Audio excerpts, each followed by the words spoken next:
They will make you feel guilty. They will make you feel guilty for missing a meeting. Hi guys, welcome back to my channel. For those of you who don't know, my name is Omoladeokaiyeto and I focus on faith, travel and reviews. And in this video, I am going to be talking more of the faith element of things, and I will be talking about religious guilt. Okay, so what is religious guilt? Now, excuse me, because I can't pronounce this word properly. Scrupulosity is the pathological guilt, anxiety, and moral of religious issues. Although it can affect non-religious people, it is usually related to religious beliefs. It is personally distressing, dysfunctional, and often accompanied by significant impairment in social functioning. Okay, so guys, the reason why I have decided to do a video on religious guilt, because I'm actually experiencing religious guilt. Now, as some of you guys know, 4 years ago, I left my old church, which was very controlling and toxic environment. I've shared my journey with that, so do check out previous videos on that. But the journey still continues, guys. It's not something that you just switch off and then everything is okay. No. You go through different seasons where you are working out different areas of your life. I didn't realize how much of an impact my old church affected a lot of areas of my life. It wasn't just my faith part, my Christian side of things. It wasn't just that, it was so many other areas. I'm currently facing a lot of religious guilt, and this is something I'm now dealing with, and so I just thought it would be really good to do a video. It's been a mental battle. It's not been easy. So I've done some research on religious guilt. I just wanted to share with you guys. So firstly, I would like to talk about the signs of religious guilt. So for anyone who is facing religious guilt, and yeah, I just want to talk about some of the signs. So first sign is hard to make decisions, and this is one of the things that I'm actually facing, that it is so difficult at the moment for me to make decisions. I'm very codependent on people to make decisions for me, and I know it's so surprising to hear, because you would think that your girl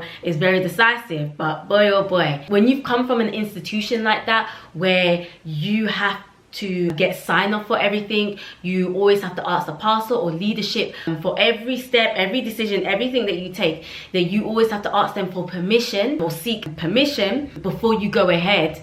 I've seen how that's really affected me now, and it's not been the easiest, and it's been a day-to-day struggle for me, because I really did think I was a decisive person. I'm beginning to recognize that I'm not as decisive as I thought I was. Another thing, another sign is guilt. This as well, I feel guilt a lot. If I didn't follow something necessarily in the Bible, I'm just gonna be honest, I will feel really guilty. I feel like, oh my gosh, God is so disappointed with me, I've sinned. I just think the worst of myself and overthink. I'll just start to overthink, ruminate in my thoughts, and then this is when the anxiety kicks in. At times, oh my gosh, I'm such a bad person. And again, when we look at how my old church is structured, guilt is a very big thing. So they will make you feel guilty. They will make you feel guilty for missing a meeting. They will make you feel guilty because you don't have the time to take extra responsibility, or you couldn't evangelize, or you couldn't attend a service, or you couldn't do X, Y, and Z. They will make you feel very guilty, and I'm seeing how that is transferring now in my day-to-day life, because even down to me, when it comes to people and some of my people-pleasing tendencies, I will feel guilty if I have to let somebody down. I will feel guilty for the minor things, things that people will not even think about or have to care about. I will start caring about it and feel very guilty for it.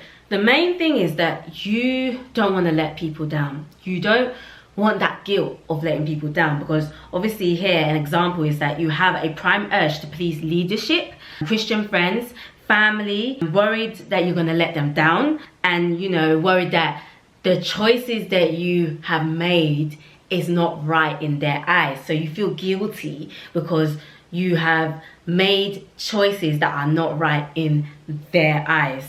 I hope that makes sense. Other signs as well is anxiety. I faced a lot of anxiety. Whew. I'm not even naturally an anxious person, but when it comes to this, anxiety has really affected me at times, especially when I'm triggered.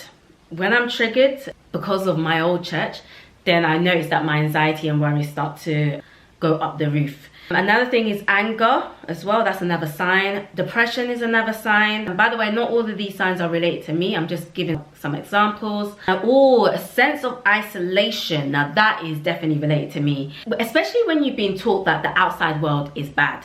So anything from the outside world is problematic. So anything that you've learned in school, teachers, government, because they don't subscribe to that belief system, it's bad. It's all bad. You know, you're not allowed to be optimistic. You're not allowed to be open-minded. You're not allowed to kind of integrate, you know, some of your learnings from those institutions. Not at all. It's like you're in a bubble, and everything that they say, everything that they do, everything that they teach, it goes. So there is a sense of isolation where you're now like you're in this big wide world and you're trying to navigate through it. And it's very lonely. It's really lonely because not everyone has gone through what you've gone through. Not everyone is going through the same faults that you're going through.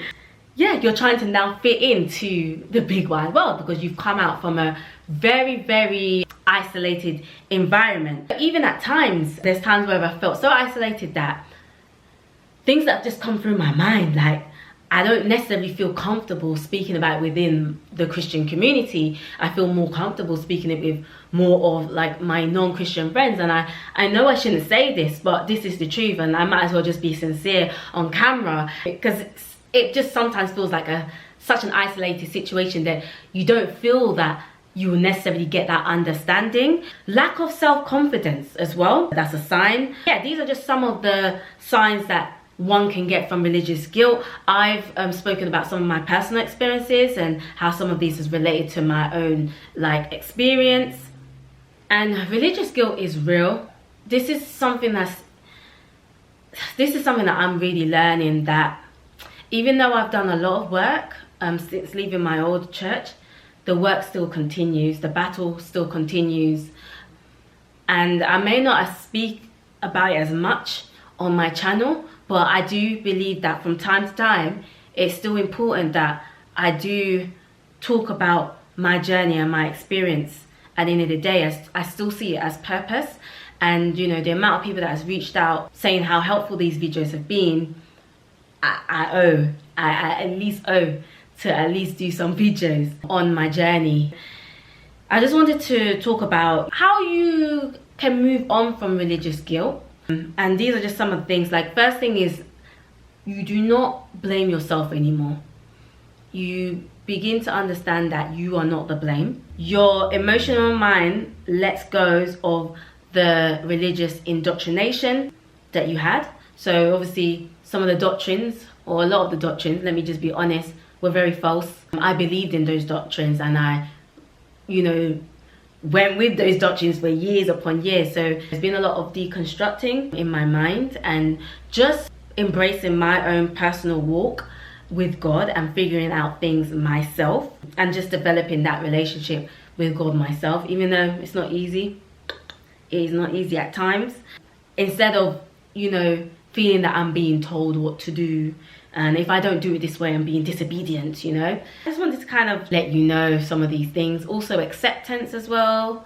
Acceptance that you were in an institution like that. Because without acceptance, how would you move forward? And there's no point living in denial. So yeah, anyway, I'm gonna stop there. About to head out. But I really hope that this video was helpful and useful. Please let me know in the comments below, have any of you guys experienced religious guilt? If you have, please comment below. Anyways, make sure you like, comment and subscribe. Until next time.